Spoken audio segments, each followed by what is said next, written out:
vera barbadensis Miller is one of 420 species and the only edible aloe vera.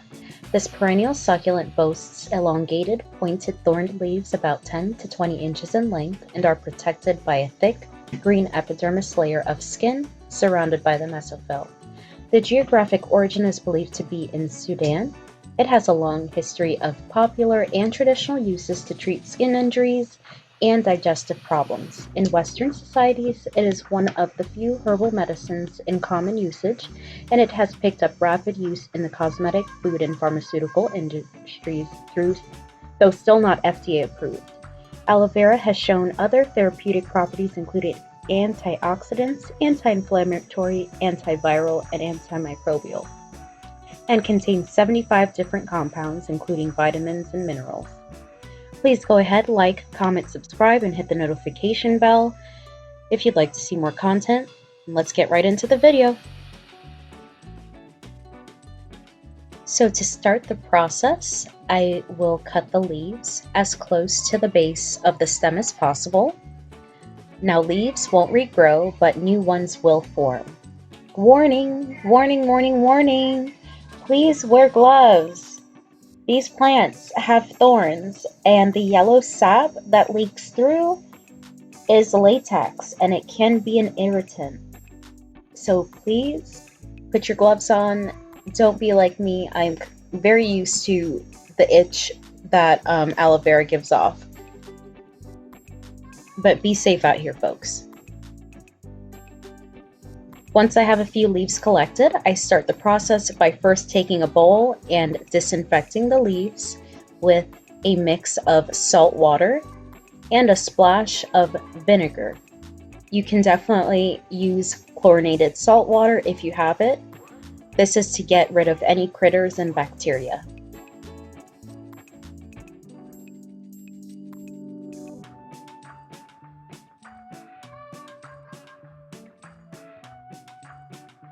So I'm just pouring that vinegar and water solution all over, and I'm going to scrub. And now I am ready to cut my leaves. I'm going to cut off the ends and the thorns off of the sides. You will then see the yellow fluid located between the gel and the leaf, known as the latex, and it contains aloin. That's a compound powerful with laxatives. Eating too much latex can be dangerous and pose potential and fatal side effects. Very important tip. Latex residue is the main cause of unpleasant bitter taste, itching, burning, and skin irritation. So if you weren't a fan of aloe before, it was most likely the incorrect preparation, and you should give it another shot.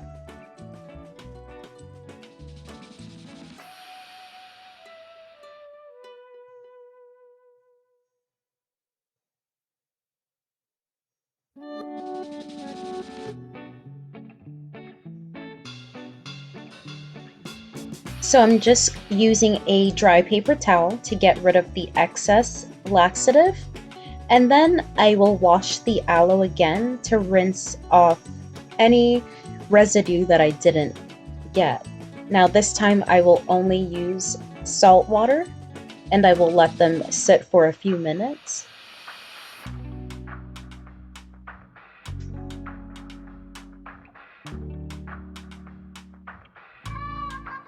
So once I have everything covered with water, and it's been about 10 or 15 minutes, you will soon see the water change to a yellow shade. So I'm now going in and slicing to get the parenchyma, which is the filleted pulp. It is the clear, thick pulp from the leaf, making up a major portion of the leaf's volume. This mucilaginous gel extracted is known as aloe vera gel. It is edible when prepared correctly, and it creates a natural refreshment. So I now transfer each fillet into a bowl where I'm going to smash them into smaller pieces to create an even consistency. But to cut, I'm just holding firmly at one end with my fingertip, and I'm never putting the knife directed to my finger, always away from my finger in a horizontal plane. So just like when you're filleting a fish or a steak, you want to be safe. Never use a dull knife to fillet or cut anything in the kitchen.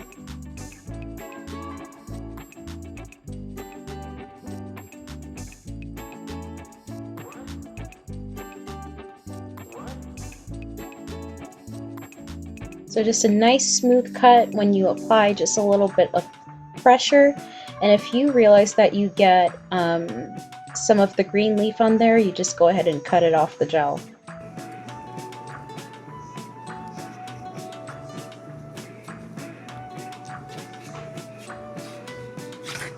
So always cutting away from you, never toward you. This is another technique I have. If you don't want to use a knife, you can use a fork or a spoon, and you can basically just spoon the aloe out, or you can use a fork and scrape the aloe. But just know that if you scrape the aloe, you will also possibly get latex into your aloe vera gel. So right now I'm using a potato smasher, a muddler, and you can definitely use a strainer if you'd like to strain your aloe vera gel after. I'm just using my potato smasher, and I'm going to smash my beautiful aloe vera into smaller pieces.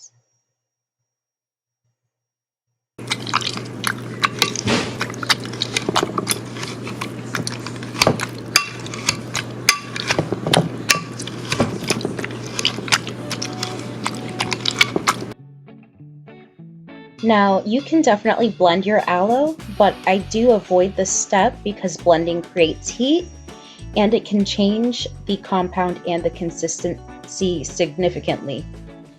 So I don't want to turn it into the viscosity of water, so I just muddle or I use a potato smasher. Now that the aloe vera gel is ready, you do see small fine pieces of pulp, but I'm okay with that. You can definitely strain it out, but this works great for me. I'm now pouring my mixture into a squeeze container so that it's easier to apply. And I'm just going to take that aloe gel and apply it to freshly washed hair that has no other product in it. And I'm applying it directly onto my scalp and massaging that in. This is definitely going to help with itchy scalp, dry scalp, psoriasis, overly oily scalp. This would definitely help with your dandruff, the flakes, itching, your skin irritation, eczema, knee pain. Drink your aloe, eat your aloe, put it on your skin. It works every way possible. This is one of the most elaborate plants to aid in health. I mean, the cosmetic industry is nickel and diming us and not really putting real aloe vera gel in your product. So get it the best and the natural way from your garden. I'm just smoothing that aloe gel into my hair. As you can see, I'm having a phenomenal time. It's so soothing.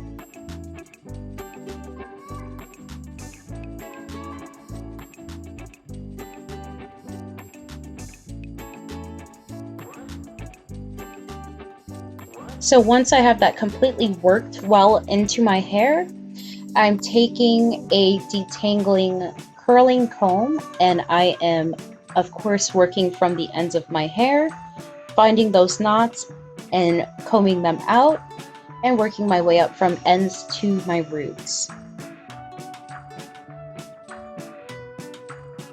So I'm just making sure the aloe vera is completely and evenly distributed throughout my hair. And I'm working on the little detangling process right now. You can definitely skip this process or use a brush. You don't have to detangle your hair after. Just throw the product in and you're good to go.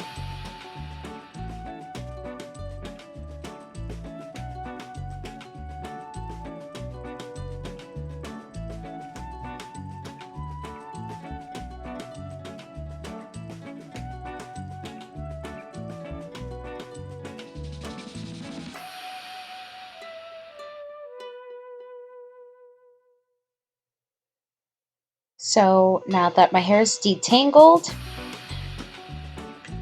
I'm just throwing a little extra in to make sure my hair is completely saturated.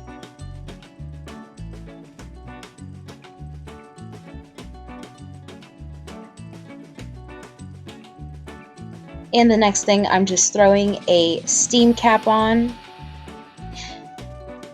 and I'm going out about the day and letting my hair steam for about an hour or two. And any extra aloe vera gel that's in my bottle, I'm just massaging it into my skin. Smells like absolutely nothing, just very soothing. And I hope you guys enjoyed this video. I will see you in the next one.